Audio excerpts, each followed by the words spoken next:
Da Vinci said it best. Point the light in a direction. With clarity, focus, no ego, just do. So Yoda was right, just do. I think of it as sculpting. Chip away everything that gets in the way of just being in the moment. Get rid of all that, work on it. Put the ego aside, put the need of approval aside, whether it's physical, emotional, mental, spiritual, doesn't matter.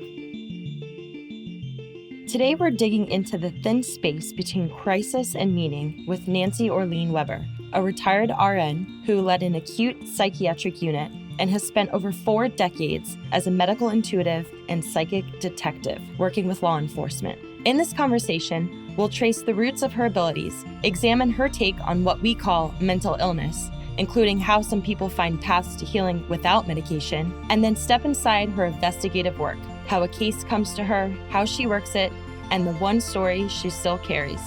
I'm your host, Ryan Olson, and this is Beyond 80%. Nancy, it is so nice to have you on Beyond 80%. Thank you so much for joining us today.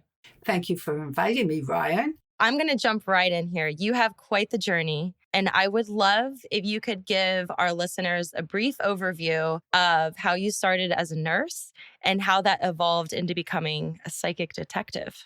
I wanted to be a ballet dancer. My parents gave me 11 years of instruction. Then they said, we don't have any money, go do something else. So I chose pre-med, and they said, only go to college if you want to be a teacher. Otherwise, you can't go. So I looked around and I saw a 2-year program in nursing. I figured after that I could go to pre-med, finish up. So I went 2 years for nursing. What I found was interesting. The moment I put on a uniform, which was a student nurse uniform and a nurse's aide in the summers, I discovered something interesting for me. I was a lot more confident as a human being when I served. I graduated right before my 19th birthday. I worked in many different fields. As a nurse's aide, I did pediatrics. I did a lot of things. The last position I had was psychiatric unit. It was experimental. I'd always been interested in psychology and psychiatry since I was about 8 years old.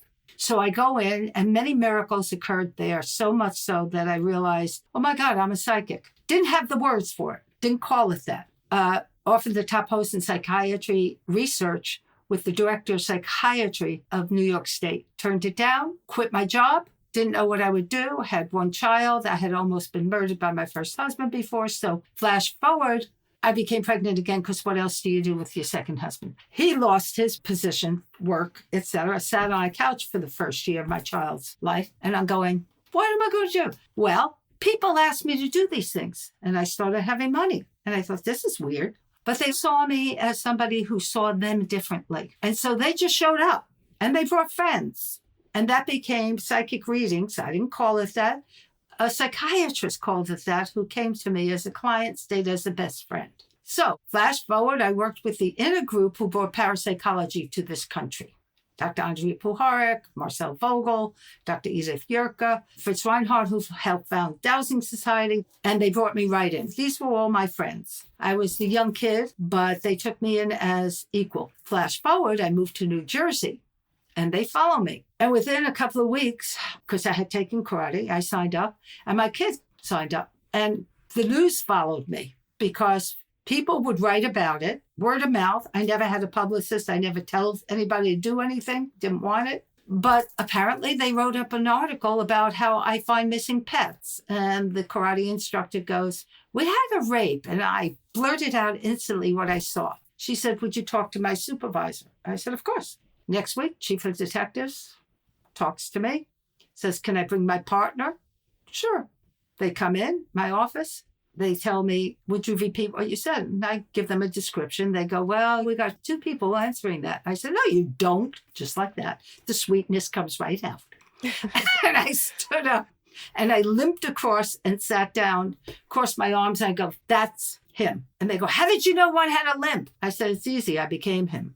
So I was a trance medium early on. I like being curious and willing to try things. It's still my own brain. It's still my own soul. So whatever you do, I can get over it. And so that began my career as a psychic detective. Within about 6 months, they gave me a badge, billy club, uniform, handcuffs, and offered me a gun. And I said, I'd sooner shoot you. No, I don't take a gun particularly with an almost all male population in the police station. No, thank you. You have a different kind of weapon. I sure do.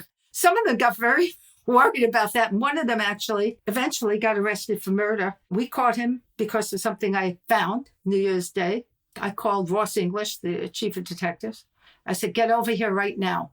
And so not only did he come, the chief came and the lieutenant, along with 29 photos of every member of the police. They pulled out 29 photos. And I looked at one, picked it up, and I said, he steals guns and explosives out of the evidence room. They said, he works at the evidence room. I said, yeah, and he's making a living off of it, selling it to criminals. He doesn't even live in New Jersey anymore. They said, yeah. I said, his house went up on flames, and he got the insurance, and he bought a house in Pennsylvania with it. Yeah. I said, he's it. So they got search warrant.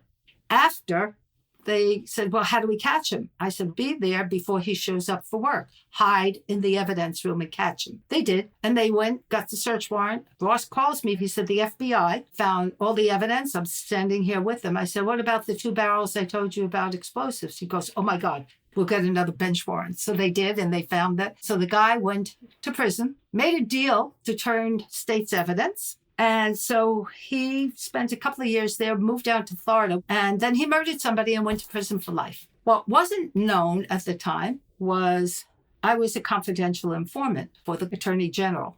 Only he never knew that. We've told judges that I was a psychic, but telling an Attorney General is a little different world for a chief of detective who would tell him that a psychic is the one who's told me. Yeah. We didn't want to risk that in court. Yeah, I have so much to dive into about that, but I want to back up just a tad here. So I want to go back to the first moment when you remember sensing something beyond ordinary awareness. And how did that unfold for you? I was in my crib. Oh, we're going all the way back. Well, that's when it began. Love it.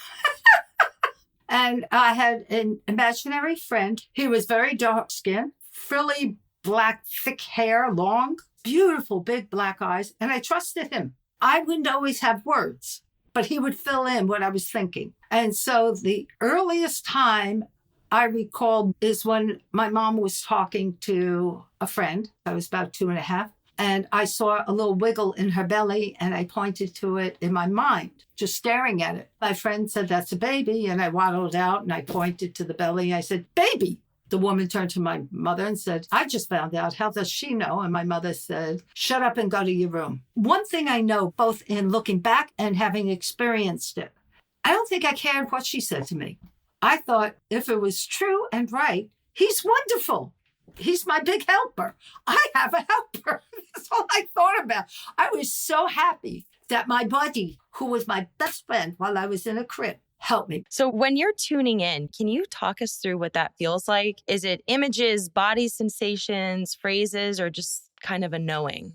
Yes, to everything and more. Charles Hart wrote a book, The Altered States of Consciousness. After many, many tests, knowing there are many different states of consciousness and altered states. I've been in many of them. I also had LSD in the 70s, psilocybin, probably hash. But the LSD and the psilocybin was a setup for experiments that psychiatrists in training with me, we would do it when we were off. We would help each other through it. We had read the book in England on how to use it effectively to open up. One day, many years later, I realized that you don't need anything. It's all inside. My belief is that we all have all of it. That's your soul that experiences everything, all the senses. And so if I get out of my own way, if I put the ego aside, if I don't care about what anybody thinks of me, if I get into a quiet, non-anxious state. When I began, I had to turn off the furnace because it made sounds. I had to take the phone off the hook and muffle it. I couldn't take any of it because of other trauma. Trauma gives us the startle reflex. The adrenal gland goes crazy. The parasympathetic, sympathetic goes nuts, out of balance. So I knew that. And in order for me to stay in what I wanted, to train it, because after working in a psych unit, I had so many amazing, mind-blowing experiences that I decided once I quit and started earning something from the psychic readings sessions, I understood that I needed to control it. I always said it was like a lightning bolt. It just came through. I never knew when. I wanted to know when. And what I discovered in nursing was it would happen when I cared and had the passion to resolve something, whether it was for somebody else or me. So getting out of my own way was step one, along with belly breathing. Those were my two tools I had. I didn't expect a career in this at all. I had no clue what I would do, but I didn't care. I was fascinated by, is it real? I still ask that sometimes. What parts are true? And that's why I like evidence and proof. And that's why a lot of times, no guarantees whether you get anything or not. No guarantees about any of it because it's always changing. So when you get into that state, how do you know that you're there? Is it a feeling that comes over? Is it a calmness? It's a mixture. It is sharp focus. Da Vinci said it best when asked, how do you have 5 careers going at the same time? He said, I point the light in a direction with clarity, focus, no ego, just do. So Yoda was right, just do. I think of it as sculpting. Chip away everything that gets in the way of just being in the moment. Get rid of all that, work on it. Put the ego aside, put the need of approval aside, whether it's physical, emotional, mental, spiritual, doesn't matter. Let's talk about your time in the psychiatric unit. You mentioned that you were using these abilities and these gifts while you were there. Can you talk to us about how they would show up and what that taught you about mental illness overall? It was an experimental unit. It had a living room with chairs and tables for eating. It had 12 beds in single rooms. 10-day stay for each person. They had to be in an acute phase, even if they were 20 years in the acute phase. Didn't matter. And what does that mean? Well, they had to be the sociopath, psychotic, suicidal, homicidal. They could be pulled out of Bronx State Institute because this was in the South Bronx at the highest crime rate, I think, in the country at the time.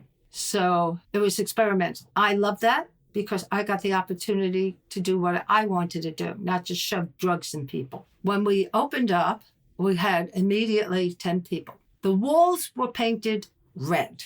I was asked to be the head nurse. I called up maintenance immediately. I said, you are going to have work overnight.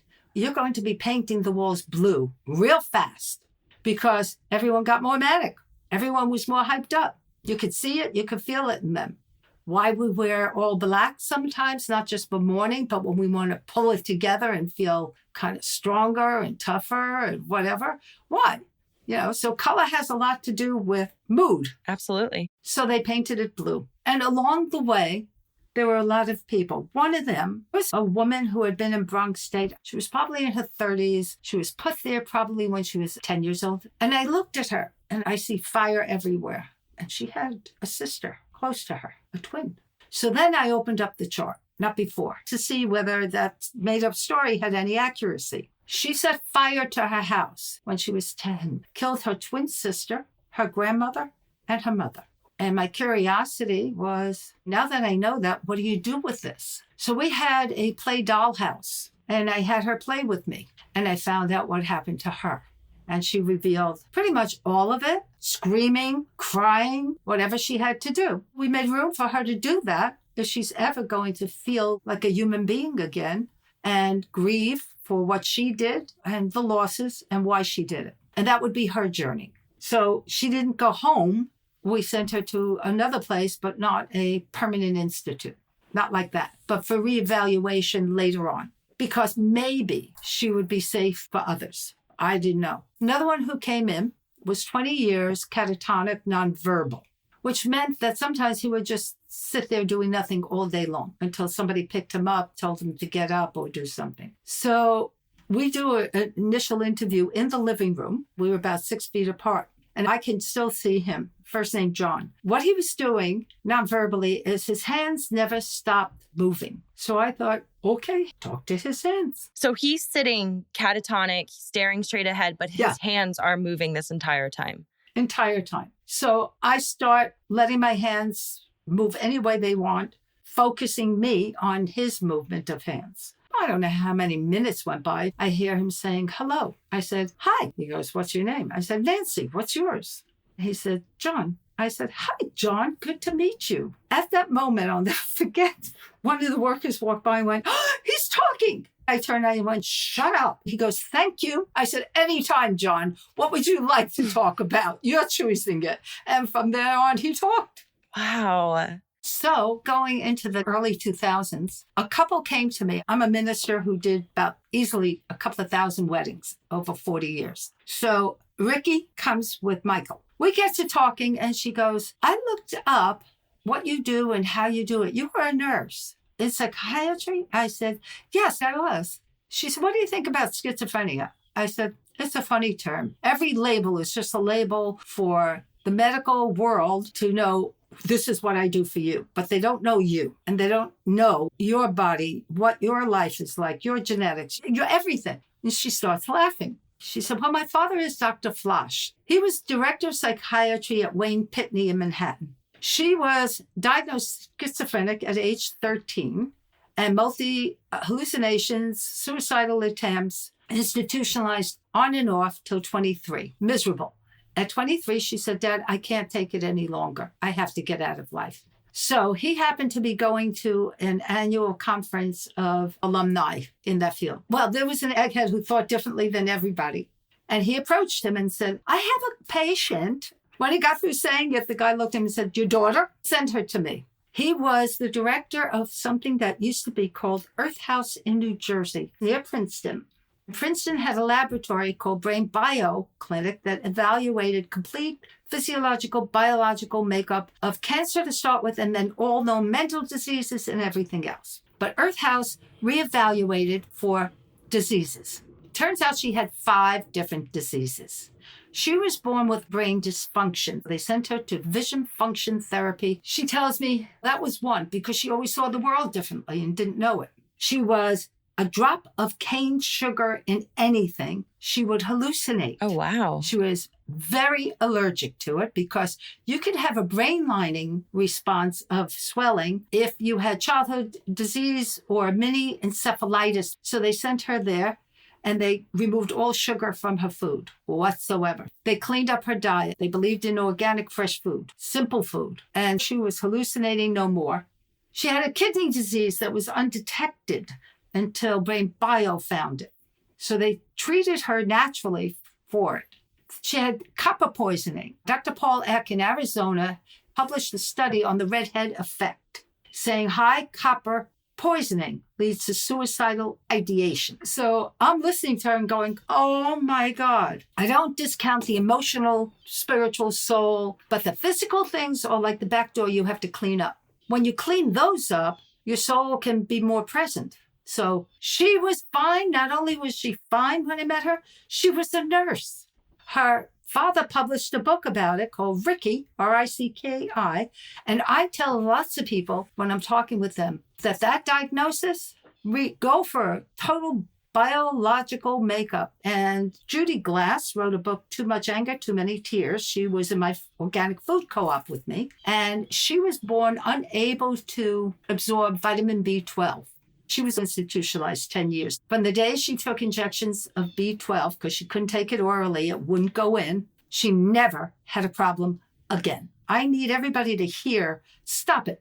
Stop accepting without looking up. You want drugs? Good. Go read about side effects, long-term effects, and then take them if it feels good. Yeah, this is something that is one of my interests overall. And I get a little shy about sharing my views on this, especially as I'm in school right now to become a therapist, because diagnosing and mental illness is a huge part of what we learn in school. But I have always felt that there's a little bit more of a story to mental illness, especially when it comes to serious diagnoses like schizophrenia. And so I know you describe yourself as a medical intuitive. I'm curious, when you were working at the hospital and someone has a diagnosis like this, I mean, you just did a beautiful job of explaining like some of those physical attributes that may be present in a diagnosis like schizophrenia. But when it comes to the spiritual side of it, what are your views on that? Are there diagnoses that are more about that spiritual side of it than the physical side? How do you separate them? You don't. You really can't separate them because how did we get there? Through bitterness, through anger. The thing we do know on a very practical level, every emotion has a chemistry. Dr. Candace proved that. Molecules of emotions, because there's energetic fields inside us, outside us. And our spiritual purpose, our soul purpose, however you want to phrase any of it, is always a part of our choices we make. I strongly believe we can make new programs all the time. Whatever program we got growing up, we were a sponge. Do something different. Take a look in the mirror. Do you like how you handle something that's a crisis? I don't always like how I handle things. I was hyper nervous for years when I was young. Crazy. Adrenal gland through the roof. Cortisol. I know that. So I look at it and say, remnants or not, get rid of the clenched jaw effect, the tension. The spiritual purpose can't be totally revealed. It can still be revealed, and you can still do a lot of good. But our soul purpose and our alignment with what we love to do and do what we love has to happen. We have to love what we do and do what we love. And we cannot sell out one iota of what we're here for, because when we do, we're only hurting ourselves. So spiritual purpose, physiological, has everything to do with it. It's the feedback unit for the soul. And it's why we have to clean up our act. I know I've had to clean up my act countless times. If I'm following you correctly, what you're saying is that mental illness could be a result of us not following our passions in life, doing what we love to do, and also a combination of those physical components with food and our physical habits. Do I have that right? That's part of it. That's a piece of it. Take into effect what we know about genetic expression and triggers, ancestral history, past lives, if we believe that. A person can assess their own spiritual purpose. They can write in journals. They can reveal to themselves honesty. They don't have to like everything about themselves. They just have to like being themselves. It's different. So it's that baseline. That's a necessity. That's part of it. And then take a look at emotions that churn, because by releasing a lot of that, you'll open the door to reveal more of your own power back. So having a lot of authority figures over us. Take a look at who's been raised with confidence and love, and then study them. Are they healthy? Do they choose healthily? Do they choose friendships healthily? If they have mates or choices of pathways, or are they just doing what was expected of them because they still need approval? All of it goes into the same pot. We can't put everybody into the same thing and say, well, this is the reason for your schizophrenia. Because then we're going back to the Western model, not just medical model. And for me, that doesn't work.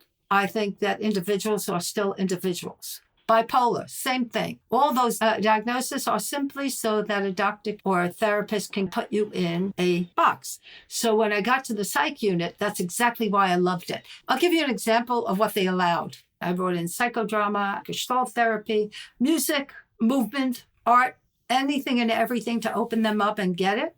Instead of this drug farm that we have now where it's just pushing a lot of pills. It's sad because unless people know the long-term effects, I know a lot of people who've had them. We have to mandate telling the truth about side effects on a commercial where they speak 100 words a second. Then you know there's a game. Yeah. There are ethical pharmaceuticals for short-term use, like antibiotics. I read the World Health Organization. Sometimes they put out papers. We've known for a long time that one round is sufficient if you're using it. And pre and probiotics are needed to restore because it's going to wipe out good bacteria. It's not going to distinguish. But if you keep going on rounds of anything, you're forgetting how smart the body is to defeat things. Unfortunately, people are trained to accept that. Yeah.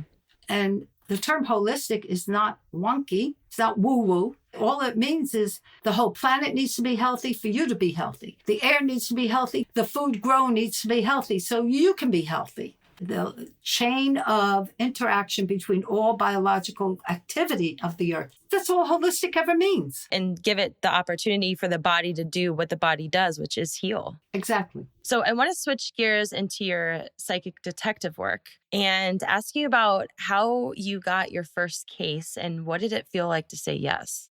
Well, the rape murder case was the first one. When I was asked by the karate instructor to see something, it's because she had read that I was an animal communicator. And she figured, give it a shot. Nobody knows what to do here. If instead she asked me for a recipe for health or her dog needed help, my answer would still be the same. I would give her whatever I've got. If I didn't want to, that would be boundaries who felt inappropriate to say something. But it didn't feel inappropriate to say what came out of my mind at the time, what image, what thought. So when I was asked to work with them routinely, and they referred me to others, and that led to the states and different agencies, it's the attitude I've had early on about pretty much anything. If I can be of help, I put on a uniform, I felt better than I had. It's back to that feeling of serving others. Yeah. So if it didn't feel right, I'd say no. Retired Captain George Duker, now of Powerphone. We're sitting in the car. I had worked on the Rachel Domas murder. We're sitting there. He said, I have another case. And he gave me the name. And I'm thinking, I go, nope, got nothing. It wasn't right for me to have it. So I'm assuming the universe is my buddy, my friend. After all, it supports my life. So I have chats with it routinely. Some people call it conversations with God. I don't see a face. I don't see a figure. I don't see a human anything. I see an energetic field that is endless, infinite, and I have no clue how it got started. And so I talk to it all the time. It's my buddy. But I also talk to inanimate objects. I talk to my hands and tell them what to do. Lefty, you need to learn from the right on this one. I don't care. I'm giving a program to myself that I expect this to occur, whatever it is. So it's not like you took every case that was handed over to you. These were very much cases that you felt you had that connection with. Right. What people don't understand about working on anything criminal, maybe even potential criminal, is you have to have some practical knowledge if you're going to be of service. And the practical may not, for mediums or psychics, be available in a regular way, but you can refer to the law, what proof and evidential material means for a court. I always suggest to people, well, if you're walking in someplace and it's the judge who doesn't know the situation, doesn't know the other side, they can only go by what they know is visible as long as they are ethical. Can't guarantee every judge is, of course, but that's human. Yeah. And so when you were given a case, was it immediate? Did a story pop up for you? How would it work? The detective would say a word?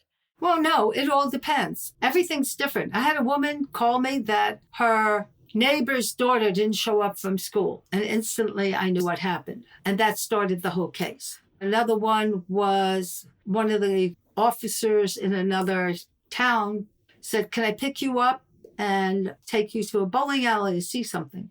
We get there. He parks the car. I get out and I go, it's your uncle who got killed here. He didn't say a word to me until I said that.